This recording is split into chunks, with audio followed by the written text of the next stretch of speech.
18. ആ വെളിച്ചത്തിൽ കയറ് കാണപ്പെടുമ്പോൾ പാമ്പും അതിനെക്കുറിച്ചുള്ള മറയുന്നു. അതിരില്ലാത്ത സ്വാത്മബോധം മാത്രം പ്രകാശിക്കുന്നു. അതുപോലെ മനസ്സുള്ളപ്പോഴും അതിനെ പ്രകാശിപ്പിച്ചുകൊണ്ട് നിറയ്ക്കി നിൽക്കുന്നത് ആത്മബോധം തന്നെയാണ്. യഥാർത്ഥത്തിൽ ഞാൻ എന്ന് അറിയപ്പെടുന്നത് ബ്രഹ്മം തന്നെയാണ്. ഒരു വിളക്കിനെ കാണാൻ മറ്റൊരു വെളിച്ചം വേണ്ടാത്തതുപോലെ തന്റെ അഹം എന്ന അസ്തിത്വത്തെ അറിയാൻ മറ്റൊരു സഹായവും വേണ്ട. അഹം എന്നത് തന്നെ അറിയുടെ അനുഭവമാണ്, വിചിരത്തിയില്ലായിരുന്ന ബോധമാണ്, ആനന്ദമാണ്. ഈ ഞാൻ എന്ന അസ്തിത്വ പ്രകാശത്തിനെ ശ്രദ്ധിക്കാത്തതിനാൽ മനസ്സ്, പ്രാണൻ, ഷി എന്നിവകളിൽ താതാത്മ്യം വരുന്നു. അതിന്റെ ഫലമായി ദുഃഖം അനുഭവിക്കേണ്ടി വരുന്നു. ഈ അനർത്ഥതതിനെ ഇല്ലാതാക്കാനാണ് വേദാന്ത ആത്മവിദ്യ എന്ന അഭ്യുദതിനെ നൽകുന്നത്.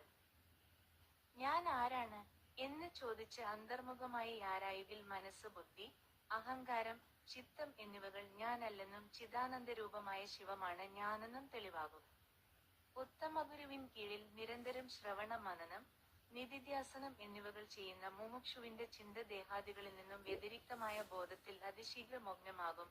ഞാൻ എന്ന ബോധം ദേഹം, മനസ്സ് എന്ന വരമ്പുകളില്ലാതെ അഖണ്ഡബോധമായി ശുദ്ധശിവം മാത്രമായി ജ്വലിക്കും. നിർവികൽപമായ ഈ ബോധോദയം വന്ന മഹാത്മാവ് ഇവിടെ തന്നെ മുക്തനായിത്തീരുന്നു.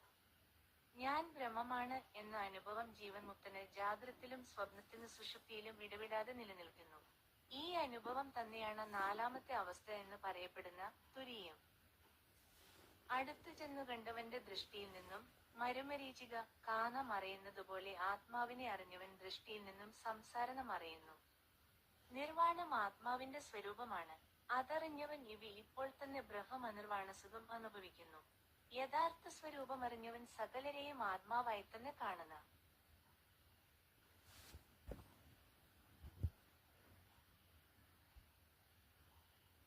19.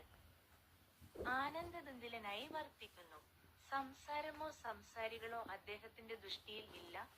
ആനന്ദപരമാനന്ദരാവതാഹം പ്രത്യവേദ പരം എന്നാണ് അനുഭവം. സൂര്യനിൽ ഇരുട്ടിൽ നിൽക്കാനൊക്കുമോ? സൂര്യൻ ഇരുട്ടിനെ കാണാൻ സാധിക്കുമോ? അതുപോലെ ജീജ്ഞാനിൽ അജ്ഞാനത്തിനെ ഒരു കാലത്തും കാണാൻ സാധ്യമല്ല. സ്വയം സംസാരസമുദ്രത്തിനെ തരണം ചെയ്ത മഹാപുരുഷന്മാർ വസന്തകാലം പോലെ ചെല്ലുന്നിടമെല്ലാം ആത്മഭയജ്ഞാനത്തിന്റെ പരിമളം പരത്തി ലോകഹിതം ചെയ്യുന്നു. അവരെ കാണുന്നത് തന്നെ ഈശ്വരദർശനം, അവരെക്കുറിച്ച് കേൾക്കുന്നത് തന്നെ ഭാഗവത ശ്രവണം.